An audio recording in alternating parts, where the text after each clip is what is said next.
Welcome to i news. మీ పేరుపై ఎన్ని సిమ్ కార్డులు ఉన్నాయో తెలుసా? ఒకటి కాదు, రెండు కాదు, ఏకంగా 9 సిమ్ కార్డులు ఉంటే ఇక మరో కొత్త సిమ్ తీసుకోవడం కుదరదు.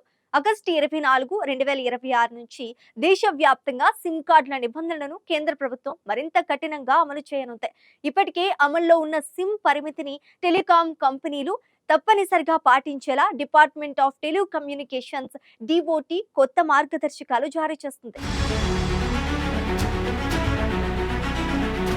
సాధారణంగా ఒక వ్యక్తి పేరుపై దేశవ్యాప్తంగా అన్ని టెలికాం కంపెనీలు, అన్ని సర్వీస్ ఏరియాలను కలిపి గరిష్టంగా 9 మొబైల్ కనెక్షన్లు ఉండొచ్చు.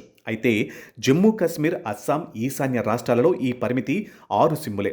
ఈ పరిమితి కొత్తగా విధించినది కాదు. 2012 నుంచి ఈ నిబంధన అమల్లో ఉంది. ఇప్పుడు దీన్ని మరింత కఠినంగా అమలు చేయాలని డిఓటి ఆదేశించింది. ఆగస్టు 24 నుంచి ఒక వ్యక్తి ఇప్పటికే అనుమతించిన గరిష్ట పరిమితికి చేరుకున్నట్లు టెలికాం కంపెనీ గుర్తిస్తే ఆ వ్యక్తికి కొత్త మొబైల్ కనెక్షన్ ఇవ్వకూడదు. అంతేకాదు, కొత్త సిమ్ కోసం దరఖాస్తు చేసే సమయంలో కస్టమర్ తన పేరుపై ఇప్పటికే ఉన్న మొబైల్ కనెక్షన్ల వివరాలను కస్టమర్ అప్లికేషన్ ఫామ్ CAFలో ప్రకటించాల్సి ఉంటుంది. ముఖ్యంగా ఇతర టెలికాం ఆపరేటర్ల దగ్గర ఉన్న నెంబర్లు, ఇతర సర్వీస్ సర్కిల్లో ఉన్న కనెక్షన్లను కూడా వెల్లడించాల్సి ఉంటుంది.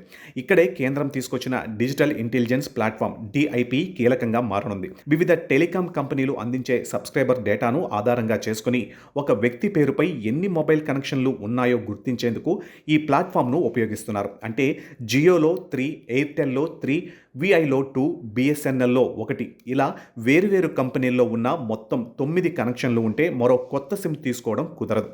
ఇక మరో కీలక మార్పు కూడా ఉంది. ఆగస్టు 23 నుంచి ఇప్పటికే గరిష్ట సిమ్ పరిమితికి చేరుకున్న సబ్స్క్రైబర్లను గుర్తించేందుకు DIPలో వారి ఫోటోకు సంబంధించిన ప్రతినిధి చిత్రం టెలికాం ఆపరేటర్లకు అందుబాటులో ఉంటుంది. దీంతో ఒకే వ్యక్తి వేరువేరు కంపెనీల నుంచి కొత్త సిమ్ తీసుకుని పరిమితిని దాటకుండా గుర్తించే ప్రక్రియ మరింత కఠినంగా మారనుంది. ఇక అనుమతించిన పరిమితికి మించి సిమ్ యాక్టివేట్ అయినట్లు తర్వాత గుర్తిస్తే ఆ కనెక్షన్ను వెంటనే సస్పెండ్ చేసే అవకాశం ఉంది.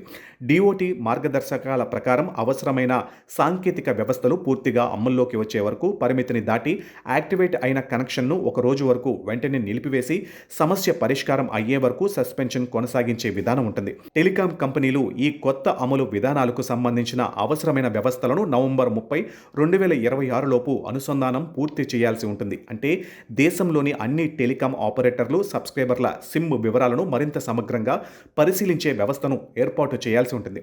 ఒక వ్యక్తి పేరుతో అధిక సంఖ్యలో సిమ్ కార్డులు ఉండడం వల్ల వాటి దుర్వినియోగానికి అవకాశం ఉంటుంది. ముఖ్యంగా సైబర్ ఫ్రాడ్స్, ఫేక్ అకౌంట్లు, స్పామ్ కాల్స్, డిజిటల్ మోసాలు, నేర కార్యకలాపాలలో మొబైల్ నెంబర్ల దుర్వినియోగం వంటి అంశాలను అరికట్టేందుకు సిమ్ కార్డుల జారీపై పర్యవేక్షణను మరింత కఠినతరం చేయడం కేంద్రం లక్ష్యంగా కనిపిస్తుంది.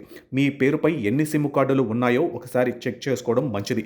మీరు ఉపయోగించని పాత నెంబర్లు, మీ పేరుపై ఉన్న మీకు తెలియని కనెక్షన్లు, ఇతరులు ఉపయోగిస్తున్న నెంబర్లు ఇలాంటి వాటి విషయంలో జాగ్రత్తగా ఉండాలి. ఎందుకంటే మీ పేరుపై ఉన్న మొబైల్ కనెక్షన్ దుర్వినియోగం అయితే దాని వివరాలు సంబంధిత దర్యాప్తులోకి వచ్చే అవకాశం ఉంటుంది. మొత్తంగా చూస్తే సిమ్ కార్డుల విషయంలో కేంద్రం కొత్తగా 9 సిమ్ముల పరిమితిని తీసుకురాలేదు. ఇప్పటికే ఉన్న నిబంధనలను ఇకపై మరింత కఠినంగా అమలు చేయబోతుంది. దేశవ్యాప్తంగా 9 సిమ్ములు, జమ్మూ కాశ్మీర్, అస్సాం, ఈశాన్యంలో 6 సిమ్ములు, అంతకంటే ఎక్కువ కనెక్షన్లు తీసుకోవడానికి ఇక చెక్ పడనుంది. ఆగస్టు 23 నుంచి DIPలో ఫోటో ఆధారిత గుర్తింపు, ఆగస్టు 24 నుంచి కొత్త సిమ్ జారీపై కఠిన అమలు, నవంబర్ 30 లోపు టెలికాం వ్యవస్థల అనుసంధానం పూర్తి చేయాలి. అంటే మీ పేరుపై ఎన్ని సిమ్ములు ఉన్నాయో ఇప్పుడే ఒకసారి చెక్ చేసుకోండి.